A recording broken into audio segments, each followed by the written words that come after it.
கவிஞர் கண்ணதாசன் அவர்கள் தன்னுடைய இறப்புக்காக தானே எழுதிய இரங்கல் கவிதை. பாரியொடும் கொடை போக பார்த்தனொடும் கனை போக படர்ந்த பல்வில் ஓரியொடும் மரம் போக உலகமறை வள்ளுவனோடு உறையும் போக வாரி நறுங்குழல் சூடும் மனைவியுடும் சுவை போக மன்னன் செந்தி மாரியோடு தமிழ் போன வல்வினையை என் சொல்லி வருந்துவேனே.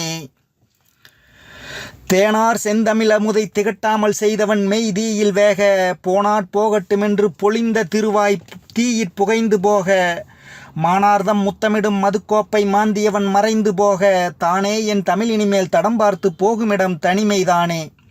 பாட்டெழுதி பொருள் செய்தான் பரிதாபத்தால் அதனை பாழுஞ்செய்தான் கேட்டெழுத பிள்ளைக்கோர் சிறுகோடும் கீறாமல் கிளை முறித்தான் நாட்டழுகை கேளாமல் நம் துயரும் காணாமல் நமனெனும் பேய் சீட்டெழுதி அவனாவி திருடியதை எம்மொழியாற் செப்புவேனே. பொய்யரையும் இசைபாடி புல்லறையும் சீர்பாடி புகழ்ந்த வாயால் மெய்யரையும் வசைபாடி வேசியையும் இசைபாடி விரிந்த பாவி கையறையும் காசின்றி கடைநாளில் கட்டையிலே கவிழ்ந்ததெல்லாம் பொய்யுரையாய் போகாதோ. புத்தாவி கொண்டவன்தான் புறப்படானோ.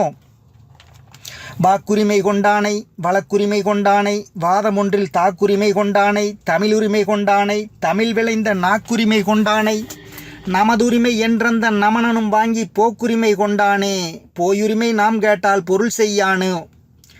கட்டியதோர் திருவாயிற் காட்பணமும் பச்சரிசி களைத்தும் போட்டு வெட்டியதோர் கட்டையினில் களிமண்ணால் வீடொன்றும் விரைந்து கட்டி முட்டி உடைத்தொரு பிள்ளை முன் செல்ல தீக்காம்பு முனைந்து நிற்க கொட்டிய செந்தமிழ் அந்த கொழுந்தினிலும் பூத்த கோலம் என்ன.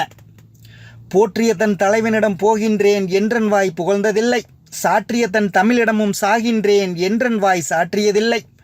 கூற்றுவன் தன் அழைப்பிதழை கொடுத்தவுடன் படுத்தவனை குவித்து போட்டு ஏற்றிய செந்தியே நீ எறிவதிலும் அவன் பாட்டை எழுந்து பாடு.